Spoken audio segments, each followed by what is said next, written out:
dalam memaknai sebuah kata istilah prestasi ini harus fair, ya. Kita hanya tidak parsial, hanya memaknai secara sebagian saja ini. Karena apa? Ketika kita berbicara orang-orang yang berprestasi di dalam Al-Quran, orang-orang yang dikatakan hebat oleh Allah sebaik-baik makhluk, itu bisa kita tengok. Yang pertama itu ada dalam surah Al-Bayyinah ayat 7. Allah Subhanahu wa taala berfirman, "A'udzubillahi minasyaitonir rajim. Innal ladzina amanu wa 'amilus shalihati ulaika hum khairul bariyah." Sesungguhnya orang-orang yang beriman dan beramal soleh, mereka itulah sebaik-baik makhluk. Bar ini diambil dari kata bar yang artinya tanah. Itu maksudnya bar makhluk yang melata di atas bumi ini sebaik-baiknya adalah orang yang beriman dan orang yang beramal soleh, mampu mengaplikasikan imannya dalam sebuah wujud. Iman ini dibenarkan di dalam hati, tasdiqun bil qalbi wa taqrirun bil lisan, kemudian diungkapkan, diikrarkan melalui lisan, kemudian wa amalun bil jawari atau bil arkan, yaitu aplikasi dalam bentuk amalan melalui anggota tubuh yang lainnya. Itulah kemudian dia beramal soleh, orang beriman beramal soleh, ya kan? Dia tidak hanya iman di dalam hatinya saja, tetapi dia ada aplikasinya di dalam kehidupan sehari-hari. Itu sebaik-baik. Jadi di dalam Al-Quran kita ini beriman dan beramal soleh, itulah orang yang berprestasi.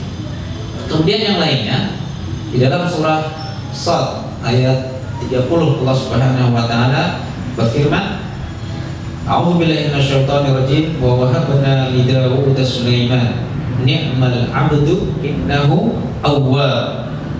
Dan kami berikan hadiah, anugerahkan kepada Daud, Nabi Daud alaihissalam, Sulaiman, seorang anak bernama Sulaiman. Ni'mal 'abdu, dia Sulaiman adalah sebaik-baik hamba.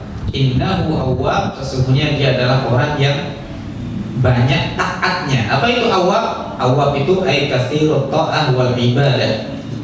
Orang yang awwab adalah orang yang katsirut ta'ah, banyak taatnya kepada Allah, wal ibadah, dan banyak ibadahnya. Tema kita ya, Nabi Sulaiman barometernya ini.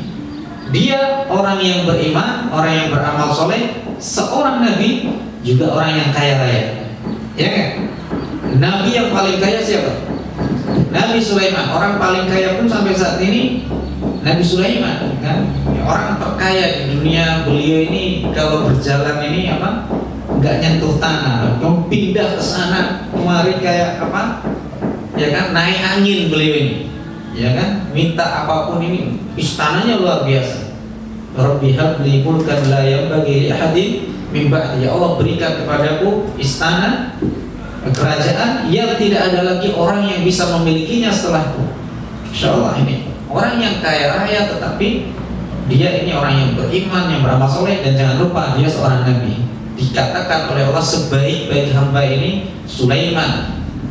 Memang di sini ada sebaik-baik hamba, maksudnya ini dikatakan kepada Nabiullah Daud, kami anugerahkan kepada Daud ayahnya Nabi Sulaiman, yaitu seorang anak bernama Sulaiman. Dia sebaik-baik hamba yang banyak taatnya kepada Allah. Jadi di sini dikatakan ayat ini, ayat 30 dari surat Shad ini, Nabi Daud pernah bertanya kepada anaknya Nabi Sulaiman, ya kan? Fama ahsan ya bunayya ma ahsan, wahai anakku. Bunayya ini panggilan kesayangan seorang ayah kepada anaknya, melebihi dari ya beni. Ya bunayya ini panggilan kesayangan, wahai anakku sayang. Kalau dalam ayah, kalau untuk ayah berarti ya abati, wahai ayahku sayang. Ya kalau abi ini kan ya biasa, ya ini umum, tapi ya abati, abati ini ayahku sayang. Ya bunayya ma ahsan, apa yang paling indah menurutmu ini wahai anakku? Apa kata Nabiullah Sulaiman? Yaitu adalah sakinatullahi wa iman, yaitu ketenangan yang diberikan oleh Allah kepada seorang hamba dan iman kepada Allah. Ini yang terbaik. Ya. Wama fama akbar, yang paling buruk apa? Ai kufrun ba'da iman, kufur setelah beriman, mengingkari setelah Allah berikan nikmat. Ini adalah yang paling buruk. Dan kemudian fama ahlan, yang paling manis apa?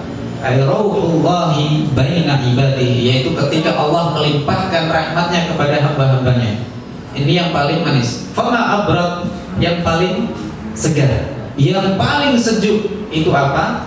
Yang paling sejuk adalah afullahi anin nas wa afun nasi ba'dihim ambat, yaitu ketika Allah memaafkan kesalahan hamba-hambanya, kesalahan manusia, dan ketika manusia ini mampu memaafkan kesalahan orang lain, satu yang lainnya memaafkan. Ini adalah sesuatu yang paling melegakan, yang paling menyegarkan, dan paling abrot. Abrot ini apa? Dingin makna aslinya, tetapi makna di sini adalah apa? Segar. Makanya Rasulullah SAW mengatakan di dalam tafsir surah At-Takatsur, di akhir surat At-Takatsur itu, "Tsumma latus'alunna yawma idzin 'anil na'im", kemudian kalian nanti kelak akan dipertanyakan, pertanggungjawabkan tentang kenikmatan. Salah satu kenikmatan itu adalah al-ma'il barid, air yang segar. Makanya ketika kita ada tamu ini, ini tawarkan dulu mau minum dingin atau panas. Itu kalau dulu Rasulullah, para sahabatnya ini lebih mengedepankan apa? Ada hadis yang mengarahkan kepada kita supaya kita menawarkan air yang segar, dingin. Nah, karena ini dingin menunjukkan salah satu kenikmatan yang luar biasa. Makanya kadang kita jumpai orang Indonesia kalau habis makan itu rata-rata banyak yang pesen teh hangat atau es teh. Nah, coba teman-teman jawab. Kita ini ada di warung bakso nih, ya.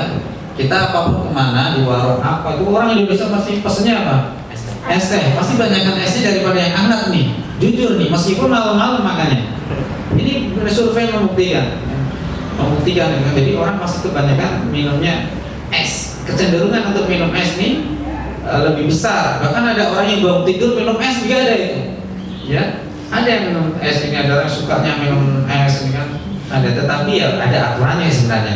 Jadi intinya air yang dingin, yang sejuk ini memang lebih lebih menyegarkan, dan ini yang dimaksud fama abrat ay afullahi anin nas, ketika Allah yang sesuatu yang sejuk, yang lega itu ketika Allah memaafkan kesalahan hambanya, dan ketika hambanya ini memaafkan kepada hamba-hamba yang lainnya. Itu. Kemudian jangan lupa dengan surah Ali Imran ayat 110, Allah Subhanahu wa taala mengatakan, "A'udzubillahi minasyaitonir rajim, kuntum khaira ummah ukhrijat lin-nas ta'muruna bil ma'ruf wa tanhauna 'anil munkar wa tu'minuna billah walau amana ahlul kitabi lakana khairan lahum minhumul mu'minun wa aktsaruhumul fasiqun." Kalian ini, kita yang ditunjuk nih, adalah sebaik-baik umat, ya, ukhrijat binnas, yang dikeluarkan, yang ditampilkan di hadapan manusia pada umumnya. Syaratnya apa? Ta'muruna bil ma'ruf, kita harus beramar ma'ruf, mengajak kepada yang ma'ruf, yang baik. Wa tanhauna 'anil munkar, syaratnya kedua, mencegah kemungkaran, nahi munkar. Wa tu'minuna billah, dan beriman kepada Allah. Walau amana ahlul kitab lakana khairan lahum, seandainya ahli kitab, orang-orang Yahudi dan Nasrani ini mau beriman kepada Rasulullah SAW, itu lebih baik bagi mereka. Minhumul mu'minun, sebagian dari mereka ada yang mau beriman. Wa aktsaruhumul fasiqun, tetapi kebanyakan mereka, mayoritas mereka ini pada fasik, tidak mau beriman kepada Nabi Muhammad. Bahkan tercatat dalam sejarah orang Yahudi masuk Islam di masa Rasulullah hidup ini ribuan jumlahnya yang dari Madinah. Ada Bani Qainuqa, ada Bani Nadir, ada Bani Quraidah. Yang masuk Islam cuman ada 39 orang Yahudi, sisanya ribuannya mereka tidak mau beriman kepada Rasulullah SAW. Itulah prestasi yang hebat di dalam Al-Quran. Intinya prestasi secara ukhrawi. Insya Allah jangan khawatir kalau kita ini taat secara ibadah kemudian kita nggak punya prestasi. Insya Allah nggak, insya Allah pasti kita nggak akan nggak bakalan nggak sukses, pasti sukses.